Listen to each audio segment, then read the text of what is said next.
Capítulo 13. Cita con la competencia. Sam me telefoneó diciendo que iba a poner en marcha un club mayorista. No me sorprendió. Todo el mundo sabe que le encanta enterarse de lo que hacen los demás, copiar lo que le gusta y luego mejorarlo. Son Price, fundador de FADMAR 1955 y de Price Club 1976. No sé lo que habría pasado con Walmart si nos hubiéramos quedado tan tranquilos y no hubiéramos provocado a la competencia. Creo que hubiéramos seguido siendo unos empresarios estrictamente regionales. Más tarde, creo que seguramente nos hubiéramos visto obligados a vender a alguna cadena nacional buscando una manera rápida de entrar en el mercado central. Quizá hubiera habido 100 o 150 Walmart en la calle durante un tiempo, pero hoy todos tendrían la firma Kmart o tarjeta en la fachada y yo me dedicaría a cazar aves. Nunca lo sabremos, puesto que escogimos el camino contrario. Decidimos que en vez de evitar a nuestros competidores o esperar a que llegaran a nosotros, teníamos que ir a su encuentro de frente. Fue una de las decisiones estratégicas más inteligentes que nunca hemos tomado. De hecho, aunque nuestra historia no demuestre ninguna otra cosa sobre el sistema de libre mercado, no deja lugar a dudas sobre el hecho de que la competencia enérgica es buena para el negocio, no solo para los clientes sino también para las compañías que tienen que competir unas con otras. Nuestros competidores nos han afilado y aguzado hasta un extremo que no hubiéramos alcanzado sin ellos. Sin Kmart, hoy no seríamos ni la mitad de buenos de lo que somos, y creo que ellos también admitirían que les hemos hecho mejores minoristas. Una de las razones por las que Sears se quedó fuera de juego es porque durante mucho tiempo no quisieron admitir que Walmart y Kmart eran sus verdaderos competidores. Nos ignoraron a los dos, con lo cual ambos salimos ganando. B.U. de Walton. La competencia es lo que hizo desde el principio de Walmart lo que es hoy. No hay ni un solo individuo en todos los Estados Unidos que haya estado en más tiendas minoristas que Sam Walton, en todo tipo de tiendas, no solo en tiendas de descuentos. Lo ha hecho en todas partes del mundo. Ha estado en tiendas en Australia y América del Sur, Europa, Asia y Sudáfrica. Tiene una mente muy inquisitiva para todo lo que se refiere a este negocio. Y tal vez no haya nada que le divierta más que ir a una tienda de la competencia para tratar de aprender algo de ella. Al principio solo medimos nuestras fuerzas con otras tiendas de descuentos regionales, como Gibson's y la división Magic Mart de Sterling. No competíamos directamente con Kmart. Para situar las cosas en la perspectiva correcta, comparemos a Kmart con Walmart cuando ambos llevaban 10 años en la calle. Nuestros 50 Walmarts y nuestros 11 grandes almacenes estaban consiguiendo $80 millones de ventas al año, a diferencia de las 500 tiendas de Kmart que hacían más de 3.000 millones al año. Pero Kmart me había interesado desde que puso su primera tienda en 1962. Yo estaba en sus tiendas constantemente porque ellos eran el laboratorio y porque iban por delante de nosotros. Empleé una barbaridad de tiempo deambulando por sus tiendas, hablando con su gente y tratando de averiguar cómo hacían las cosas. Durante mucho tiempo había sentido el gusanillo de probar fortuna contra ellos, y finalmente, en 1972, vimos una oportunidad perfecta en Hot Springs, Arkansas. Una ciudad mucho mayor que aquellas en las que solíamos movernos, pero todavía bastante cerca de casa y llena de clientes que conocíamos bien. Vimos a Kmart situado allí él solo, con todo el mercado para ellos. No tenían competencia y sus precios y márgenes eran tan altos que casi se puede decir que ya ni siquiera vendían con descuentos. Enviamos a Phil Green allí para abrir la tienda número 52, en la cual, como ustedes recordarán, es donde organizó todo aquel lío con la exposición más grande del mundo de detergente Tide y todas aquellas otras terribles promociones.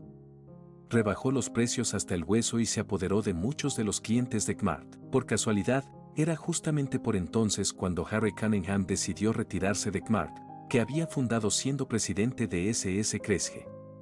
Esa fue nuestra gran ocasión. Harry era realmente el tipo que, en solo 10 años, había legitimado la industria de los descuentos y había hecho de Kmart un modelo para todos nosotros, si bien mi buen amigo John Gass, que ayudó a fundar las tiendas de Target y Venture, era otro pionero que estaba en cabeza en aquel momento. Harry Cunningham, antes de que nadie se hubiera dado cuenta de la existencia de Sam, era obvio que él ya había adoptado todas las ideas originales de Kmart. Siempre sentí gran admiración por la forma en que implantó, y más tarde amplió, aquellas ideas. Mucho más tarde, cuando yo ya estaba retirado, pero aún era miembro del consejo de administración de Kmart, traté de avisar a la dirección de la compañía de que Sam me parecía una amenaza muy seria. Pero fue hasta hace muy poco tiempo que empezaron a tomarle en serio. Creo que, en realidad, éramos una pulga atacando a un elefante y de momento el elefante ni se inmutó. Tal vez Harry tenga razón. Tal vez no nos tomaron en serio hasta mucho más tarde. Pero yo siempre he pensado que esa forma nuestra de ponernos enfrente de ellos en Hot Springs les puso furiosos.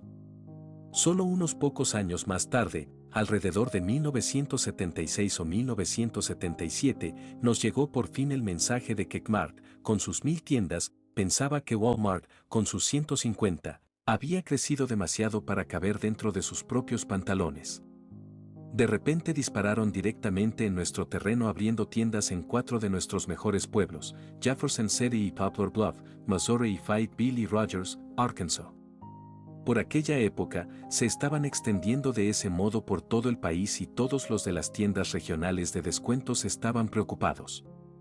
En 1976 tuvimos una sesión de nuestro grupo de descuentos en Phoenix y muchos de nuestros hombres pensaban en la manera de evitar la competencia directa con Kmart. Yo me enfadé un poco y le dije a todo el mundo que deberían ponerse en pie y luchar contra ellos. Dejé bien claro que eso era lo que nosotros pensábamos hacer. Herb Fisher, fundador, presidente y CEO, James Way Corporation. Kmart estaba abriendo tal cantidad de tiendas que todo el mundo le tenía por el Gengis Khan del negocio de los descuentos. Sam siempre tuvo muy clara su actitud, ir de frente contra ellos. La competencia nos convertirá en una compañía mejor. Él es así con todo el mundo. Personalmente, es un verdadero caballero, delicado, modesto y tranquilo. Pero está constantemente escarbando en tu cerebro y siempre va con un cuadernillo o con una grabadora. Se enterará de todo lo que sabes, pero a cambio compartirá libremente su información contigo. Ahora, por supuesto, le hace la competencia a James Bay. Pero no se disculpará por ello. Él cree que nos obliga a ser una compañía mejor. Y tiene razón. A finales de 1976 sucedió algo más que nos ayudó mucho a prepararnos para competir. Un grupo de investigación formado por un puñado de nosotros, los comerciantes regionales de descuentos, que por entonces no competían entre sí, sino que cada uno respetaba el territorio de los demás, tuvieron su primera reunión aquí en Bentonville. Hombres como Herb Fisher de James Bay, Herb Gilman de Ames y Dale Worman de Fred Meyer vinieron aquí y recorrieron nuestras tiendas para darnos su opinión sobre lo que pensaban de nuestra forma de actuar. Y, vaya, lo que tuvieron que decir nos escandalizó muchísimo. Ike Witte, vicepresidente ejecutivo de Walmart, Bill Field dirigía la tienda de Rogers, Dean Sanders llevaba Salem Springs y Joe Springdale, todas ellas próximas a Bentonville, de modo que todos estábamos en los alrededores. Esa gente, los presidentes de todas esas compañías, simplemente dejaron nuestras tiendas por los suelos, diciéndonos que todo lo estábamos haciendo fatal. La señalización no valía la pena. Estos precios son demasiado altos. Esto ni siquiera está marcado. Tienen demasiado de esto y muy poco de aquello. O sea, todo era críticas. La verdad es que este fue un momento crucial en nuestro negocio. Escuchamos todo lo que tenían que decir e hicimos importantes ajustes basados en esas críticas.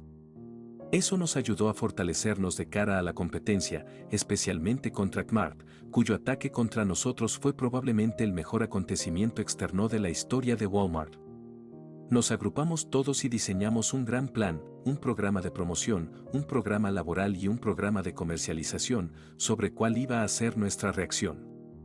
Como nuestro encuentro con Kmart en Hot Springs nos había salido tan bien, teníamos confianza en nuestra capacidad para competir. Thomas Jefferson. Kmart empezó a medirse con nosotros alrededor de 1977 y recuerdo sobre todo Little Rock.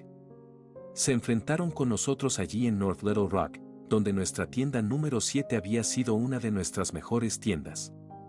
Se pusieron agresivos y nosotros respondimos. Le dijimos a nuestro gerente de allí, no importa cómo, pero de ningún modo les permita que vendan nada más barato que usted. Recuerdo que me llamó un sábado por la noche y dijo, debo decirle que ahora tenemos la pasta de dientes Crest por debajo de 6 centavos el tubo. Y yo dije, bien, manténgalo así y observé lo que hacen. No lo siguieron bajando y ambos lo mantuvimos a 6 centavos. Por fin, se rindieron. Siempre pensé que aprendieron algo sobre nosotros en aquella tienda, a saber, que no cedemos con facilidad, porque ya no volvieron a desafiarnos nunca más rompiendo los precios de ese modo. Nos empezó a ir tan bien y tan pronto que era difícil de creer. Mantuvimos totalmente a raya a Kmart en todos aquellos pueblos nuestros. Casi desde el principio, no tuvieron demasiado éxito en quitarnos nuestra clientela en Jeff City y Poplar Bluff. Una vez que llegó Kmart trabajamos aún más duro para complacer a nuestros clientes y ellos nos fueron fieles. Eso nos proporcionó una gran oleada de confianza en nosotros mismos. Pero en aquel momento, recuerden, nuestras ventas eran como un 5% de las de Kmart. Y hacía poco que habíamos sufrido aquel éxodo de ejecutivos que se marcharon detrás de Ron Meyer cuando él se fue.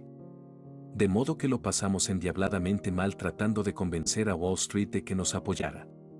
Mucha gente creía que no podríamos aguantar una competencia real. Una analista, Margo Alexander de Mitchell Hutchins Inc., se mostró muy preocupada por el éxodo en su informe sobre Walmart. Se preguntaba si eso no desanimaría a otros ejecutivos para venir a trabajar con nosotros.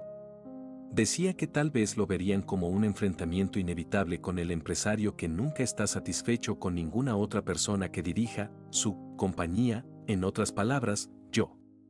También se preguntaba si yo, que ya me había retirado una vez, me sentía tan capaz como antes para dirigir el negocio. Esto es lo que escribió sobre nosotros en enero de 1977. Uno de los elementos clave del éxito de Walmart ha sido la falta de competencia en sus pequeños mercados rurales. Está claro que es mucho más fácil operar en una situación como esa que en una más competitiva. No es necesario afinar tanto los precios y la mercancía correcta es menos susceptible de ser criticada, simplemente por el hecho de que los consumidores no tienen alternativa. Aunque Walmart diga que sus tiendas compiten efectivamente contra Kmart, la compañía evitará a un Kmart si puede.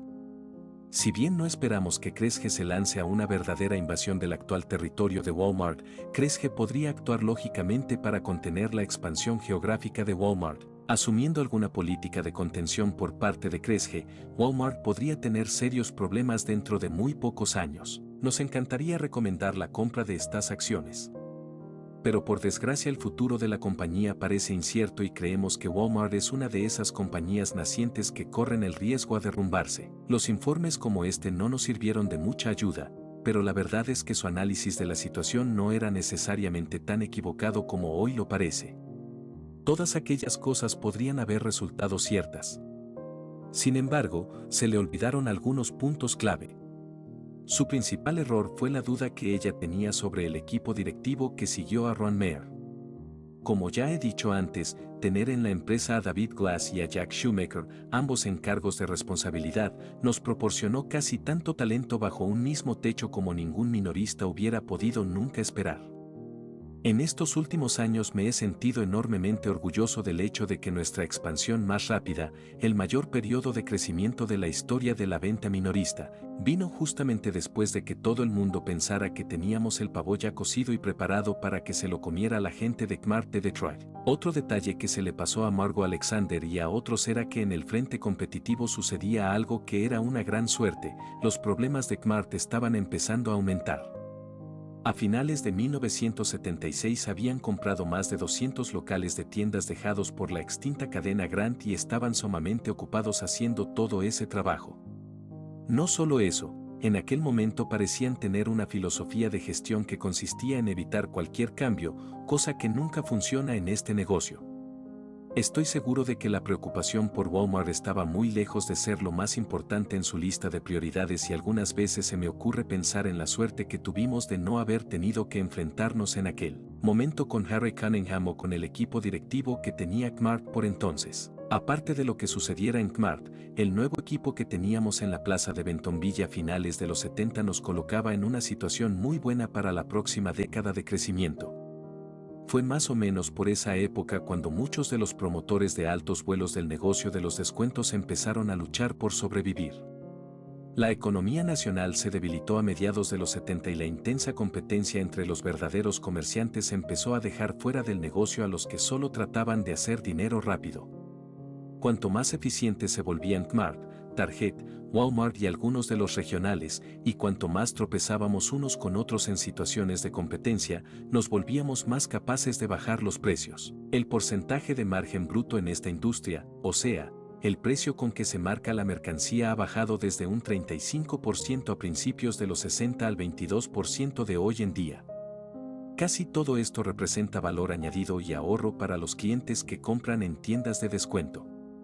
De modo que los comerciantes que no gestionaban sus operaciones de un modo eficiente, que se habían cargado con montones de deudas y tenían un alto nivel de vida y no cuidaban a sus asociados, que no se esforzaban por conseguir la mercancía al mejor precio posible y hacían que sus clientes se beneficiaran de ello, todos estos empezaron a tener problemas. Cuando vimos que Kmart se dirigía directamente contra nosotros en 1976 y 1977, decidimos que podíamos lograr algo de velocidad en nuestros esfuerzos expansivos adquiriendo algunos comercios agonizantes. Puesto que Walmart había hecho sus operaciones tan cerca de casa hasta entonces, todo este periodo suscitó muchos debates filosóficos en nuestras oficinas y, francamente, cambié de lado tan a menudo que volví bastante locos a todos los que estaban implicados.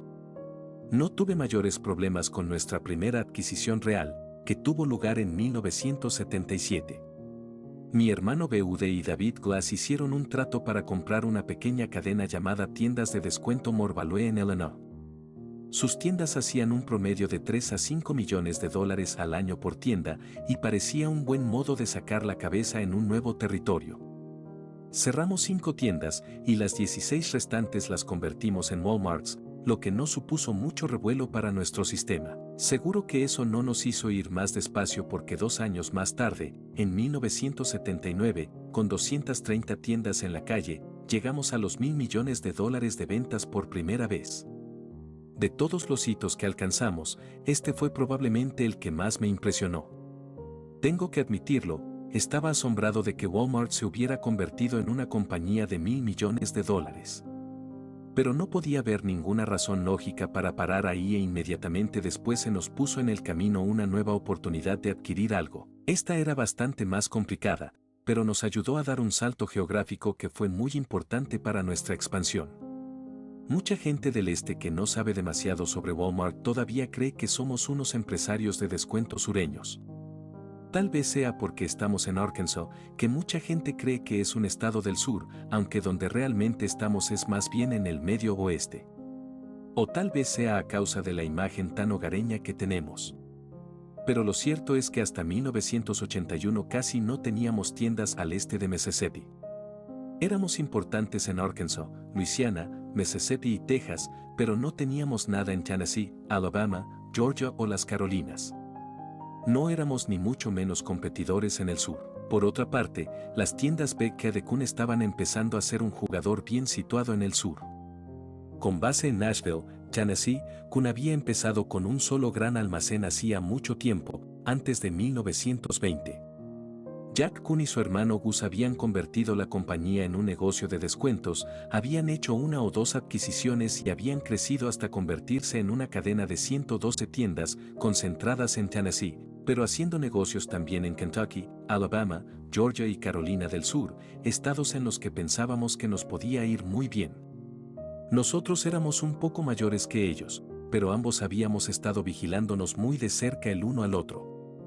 Era algo parecido a lo que pasaba en los tiempos de los antiguos grandes almacenes, cuando una cadena como TG&1 no se metía en el terreno de otra, como Estes.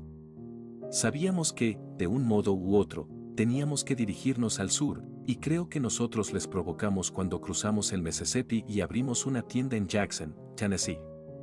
Ellos se desquitaron abriendo tiendas en West Helena y Blitteville, Arkansas. La verdad es que nosotros teníamos cercado a Kun y hacíamos un trabajo mejor que el de ellos. De hecho, estaban empezando a titubear. Ellos se habían endeudado para edificar un estrafalario cuartel general, y estaban empezando a perder dinero. Estuve un tiempo endiablado dándole vueltas en mi cabeza a lo que había que hacer. Quería entrar en aquel territorio antes de que Kmart o cualquier otro se despertara y nos robara la idea. Parecía un movimiento muy competitivo. Pero nunca habíamos mordido nada que tuviera un tamaño semejante y no sabíamos si lo íbamos a poder digerir. Le dimos vueltas y vueltas. Estuvimos decidiendo que sí y que no durante probablemente 2 años. Finalmente, el comité ejecutivo se sentó y votó sobre el asunto una mañana y salió mitad y mitad. De todas formas, estuvo bien porque me dio la oportunidad de hacerme responsable, en última instancia, de la decisión. El asunto había estado realmente dudoso todo el tiempo, con discusiones acaloradas. Finalmente, voté por hacerlo. No sabíamos cómo conseguir asimilar a Kun dentro de Walmart, pero se lo encargamos a Paul Carter y se dedicó a viajar arriba y abajo entre Nashville y Bentonville durante cierto tiempo. Paul Carter, vicepresidente ejecutivo y director financiero de Walmart, fue una de las pocas veces en que vimos al presidente utilizar sus prerrogativas y decir, lo vamos a hacer. Era un tipo de propuesta nueva para Walmart. Al principio pensamos que íbamos a llevarlo todo desde Nashville, como una división separada. Luego cambiamos de idea y decidimos cerrar todas sus oficinas de allí y traerlo todo aquí.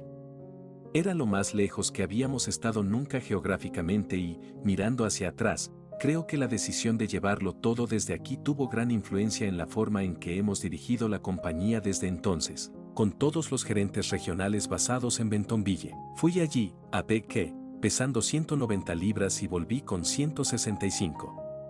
Era una lucha para todos los que estábamos implicados y un estiramiento para toda la compañía.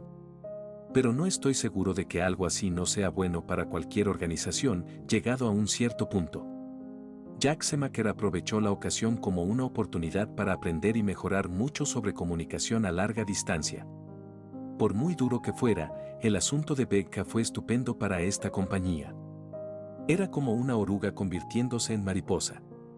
Como compañía, estábamos perfectamente preparados para volar cuando hubiéramos salido de esta. Cerramos algunas de las tiendas de Kun que perdían dinero, y por primera vez tratamos de abastecer nuestras tiendas utilizando a una compañía de fuera, un distribuidor externo, algo que no funcionó. Pero en cuanto nos hicimos a la idea de cómo había que manejar el asunto, la adquisición nos colocó en una situación inmejorable para crecer.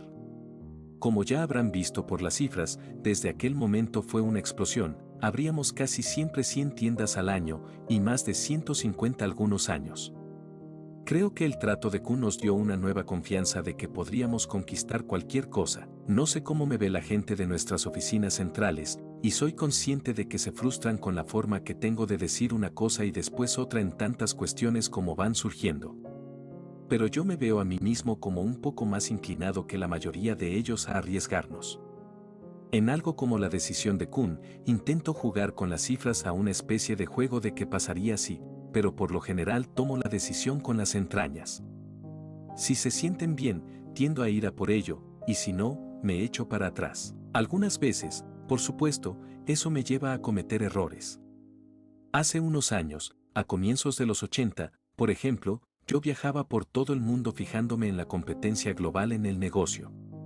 Estuve en Alemania, Francia, Italia, Sudáfrica, Gran Bretaña, Australia y América del Sur y vi algunas ideas que me interesaron.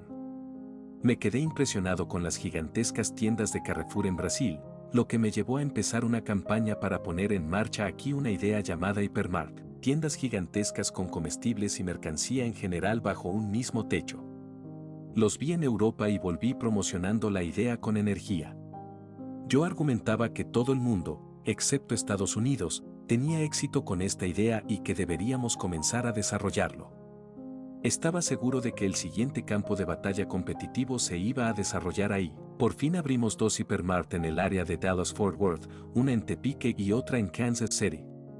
Para entonces ya nos habíamos ganado un respeto más que suficiente en el negocio, de modo que Kmart saltó directamente detrás de nosotros con su propia idea de Hypermart, llamada American Fair.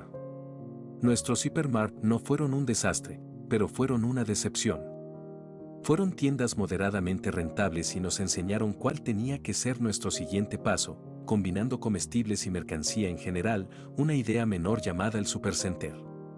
Pero yo estaba equivocado en mi visión del potencial que podía tener Hypermart en este país. Intentamos otros experimentos similares, pero con menos publicidad, que tampoco dieron muy buen resultado. Nuestra idea de farmacia de descuento llegó a tener 25 tiendas antes de que decidiéramos que no iba a ser suficientemente rentable. Y probamos con un centro de mejoras del hogar llamado Save More en el edificio donde había estado alojado el Walmart original en Rogers, que tampoco tuvo éxito. Como dice David Glass de mí, en cuanto decido que me he equivocado, estoy listo para dejarlo y pasar a lo que sigue. Pero cuando uno de nuestros experimentos funciona, cuidado. Tomemos, por ejemplo, los Sam As Clubs. Cuando empezamos con ellos en 1983 eran un experimento y ahora, 9 años más tarde, son un negocio de $10,000 millones con más de 217 tiendas y un enorme potencial de crecimiento. Los Sam S son grandes tiendas en edificios de tipo almacén dedicados a propietarios de pequeños negocios y a otros consumidores que compran mercancía en gran cantidad.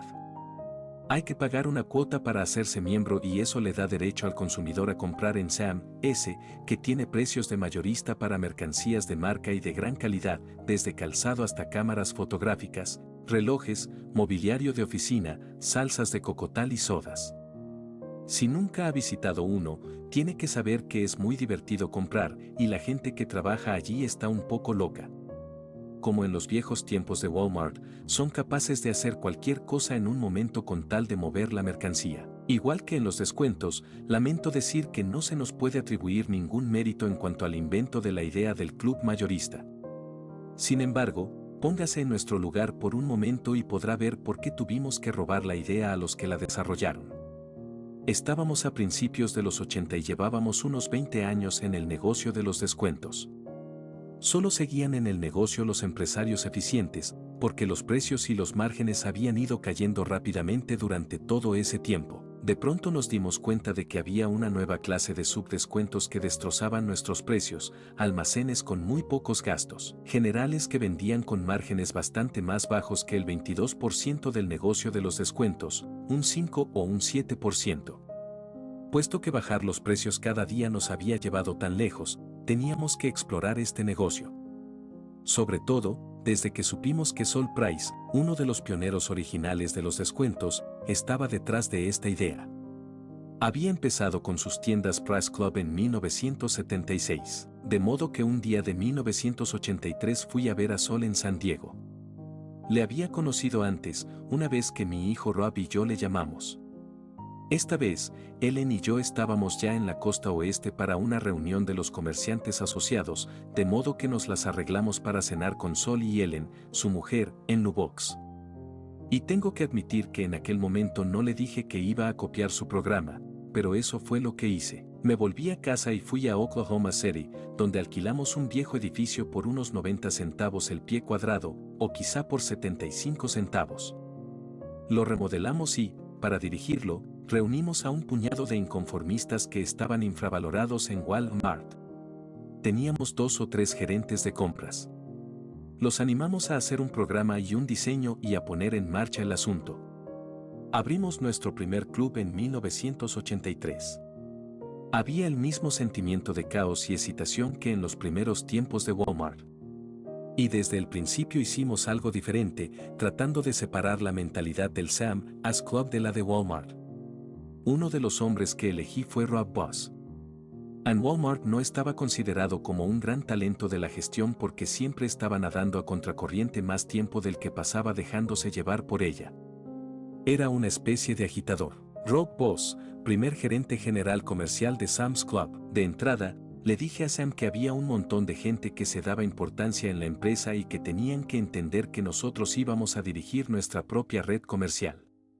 De modo que en la primera reunión del sábado por la mañana le dijo a todo el mundo, cito textualmente, la operación del Sam As Club llevará su propio negocio. Si alguno de los gerentes de compras de Walmart quiere hacer alguna excepción y cree que por ser un gerente de compras de determinada categoría debería ser él quien comprara para toda la compañía, le sugiero que venga a mi oficina para tener una entrevista privada y que yo se lo explique con un poco más de detalle. Desde aquel día no tuvimos ningún problema. Muy pronto abrimos Sam S en Kansas City y en Dallas y luego 2 unidades más en Houston. Fue muy parecido a Walmart. En cuanto pusimos en marcha aquellas 5 unidades, supe que podía seguir con ello, y lo hicimos. Me molesta tener que decirlo, pero creo que para mí fue casi lo que podríamos llamar una segunda infancia, en cualquier caso, un segundo desafío. Tenía la posibilidad de construir de nuevo una compañía e intenté llevarla de la mano todo lo que pude, si bien David Glass estuvo también muy implicado en Sam S desde muy pronto. Ron Loveless, vicepresidente retirado de Walmart. Vine de Walmart para ayudar a montar el Sam S Club. Como nos basábamos en los Trust Clubs, a veces los copiábamos sin saber exactamente lo que estábamos haciendo. Estábamos trasplantando una idea de la costa oeste al medio oeste y no sabíamos qué tal iba a ser aceptada. Recuerdo una idea que no cuajó demasiado bien. El Trust Club tenía un gran montón de vino enfrente de sus tiendas. Compramos la misma cantidad para nuestras tiendas del medio oeste y aprendimos duramente que los habitantes de nuestra región no son precisamente bebedores de vino. Tom Coughlin, antiguo vicepresidente de Sam's Club. Este negocio es curioso. Realmente lo es. Es enteramente básico. Y claro, no hacemos publicidad, pero todo nuestro negocio está basado en vender la idea. Vendemos a empresarios de pequeños negocios sobre la base de que por 25 pesos al año pueden tener un almacén en el mismo instante en que lo necesitan, con las mismas ventajas que consiguen las grandes compañías en cuanto a los precios de la mercancía. Y como sucede en Walmart, nuestros clientes llegan a conocer y amar nuestra cultura. Saben que no van a encontrar ningún tipo de lujos en estos almacenes. Saben que nuestros directivos son el tipo de gente capaz de coger la carretilla elevadora y alcanzarles la mercancía, y que incluso esperan que se lo pidan. Y eso les gusta. La competencia en el negocio del club algunas veces puede ser muy animada. Una vez estaba en el Grand Trust Club en la Avenida Marino de San Diego, llevaba conmigo la grabadora, como hago siempre, y estaba tomando notas sobre los precios y las ideas de la comercialización, cuando un tipo grande vino hacia mí y me dijo: "Lo siento, pero tengo que quitarle la grabadora y borrar el material que ha conseguido usted. Tengo una norma contra la gente que las utiliza en las tiendas". Bien, nosotros tenemos la misma norma y sabía que me habían pillado. De modo que dije: "De acuerdo. Pero aquí tengo datos de otras tiendas que no quiero perder, de modo que déjeme mandar una nota a Robert Price, es el hijo de Sol". De modo que le escribí: "Robert, su hombre es demasiado eficiente. Estaba tratando de conseguir alguna información con esta grabadora sobre algunos de los artículos que tienen y algunas de mis impresiones sobre su tienda, y me ha pillado. De modo que aquí está la grabadora.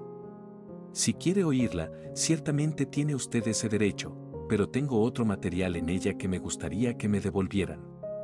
Así que al cabo de 4 días recibí una simpática nota de Robert, junto con la grabadora, y no habían borrado ni tachado nada. Probablemente me trató mejor de lo que me merecía. La empresa Sam S refleja otra parte de mi estilo de gestión, aplicado no solo a la competencia sino también a nuestra propia gente. Me gusta tener a todo el mundo en ascuas. No quiero que la competencia se sienta demasiado a gusto pensando que pueden predecir lo que vamos a hacer en cada momento. Ni tampoco quiero que nuestros propios ejecutivos tengan esa misma impresión. Es una parte de mi imperiosa necesidad de estar constantemente cambiando, para mantener a la gente en un equilibrio un poco inestable. Muchos en mi situación hubieran estado perfectamente encantados tal como estaba en 1984. Nuestros 640 Walmarts estaban ganando casi $200 millones al año, con ventas de más de 4.5 mil millones de dólares. Aún seguíamos extendiéndonos como un incendio y estábamos saliendo a flote con Sam S. Pero yo presentía que teníamos que introducir algún cambio. De modo que llamé a Jack Schumacher, que por entonces era nuestro presidente y director de operaciones, y le pregunté si le importaría intercambiar su trabajo por el de David Glass, nuestro director financiero. Estoy seguro de que no es el tipo de pregunta que le suele hacer a uno cada día el presidente de la mayor parte de las compañías. Yo valoraba enormemente el talento de cada uno de ellos, pero tenía mis razones para querer comprobar qué tal funcionaría el cambio. Jack es tan inteligente y agresivo y está tan seguro de sí mismo que a veces podía ser un poco duro con nuestro personal y yo quería ver cómo se las arreglaba en su puesto alguien de maneras mucho más suaves, como lo era David. Jack dijo que sabía que no quería seguir en Walmart hasta que se hiciera viejo, de modo que, después de una pequeña conversación, aceptó el intercambio. David se quedó en el puesto de presidente y Jack se quedó durante 3 años más como director financiero e hizo un buen trabajo. Hoy día trabaja como consultor internacional y sigue siendo un miembro valioso del consejo de Walmart. David, por supuesto, se convirtió en un presidente fantástico y, hace unos 5 años, delegué en él mi título de CEO. En aquel momento, Jack se retiró. Aunque el asunto funcionó de maravilla para todos, y realmente fue así, no pretendo decir que no hubiera tensiones en aquel periodo de nuestra historia. Este es un negocio altamente competitivo y esta una compañía aún más competitiva. Es natural que atraiga a mucha gente ambiciosa, a menudo con grandes egos. Desde mi época de alevín de fútbol he pensado que cualquier clase de competencia es buena. Espero que nuestra gente compita entre sí y, como ya he dicho, lo que detesto es que la rivalidad se convierta en un asunto personal, donde la gente no se soporte. Realmente la competencia es la razón por la que me gusta tanto el negocio minorista. La historia de Walmart es simplemente un capítulo más de esta historia de la competencia, un gran capítulo, ciertamente, pero forma parte de la evolución de la industria. Siempre hay un desafío por delante. Puede haber alguien en la calle ahora mismo formulando un plan para llegar a la cima. Para estar a la cabeza de esos desafíos, tenemos que estar siempre cambiando, mirando hacia adelante y planeando algo. Esa es una de las razones por la que compramos la compañía MC Lane hace unos años. Es un gran distribuidor de tiendas de comestibles y podría ser para nosotros una gran base para activar ese mercado, donde nos parece que los clientes están preparados para nuestra forma de hacer negocios. Ahora mismo veo venir de lejos un montón de nuevos desafíos con algunos programas muy sofisticados. Conviene vigilar de cerca a algunos de los competidores que están surgiendo en este país, venidos de Holanda, Alemania y Francia. Y no pasará mucho tiempo antes de que llegue una oleada de ideas venidas del Japón. No sé si Walmart puede de verdad mantener esta situación de liderazgo si nos quedamos solamente en este país. Creo que vamos a tener que convertirnos en una compañía mucho más internacional en un futuro no muy lejano. Hemos creado una división internacional en la compañía y tenemos una aventura conjunta con una compañía mexicana llamada Cifra para desarrollar el Club Aurrera, un club mayorista. Ya hemos abierto 2 y hecho planes para algunos más dentro de poco.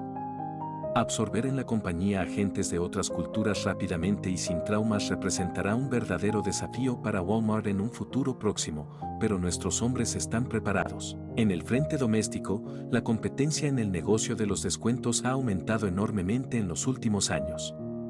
Nuestros competidores están haciendo un trabajo más eficiente, sirviendo mejor a sus clientes, probando cosas nuevas. Dirigen tiendas más limpias, con mercancía mejor presentada. Están haciendo que nuestro trabajo sea mucho más duro. Pero, de todos modos, ninguno de nuestros competidores ha sido capaz todavía de operar con el volumen que tenemos nosotros de un modo tan eficiente como nosotros.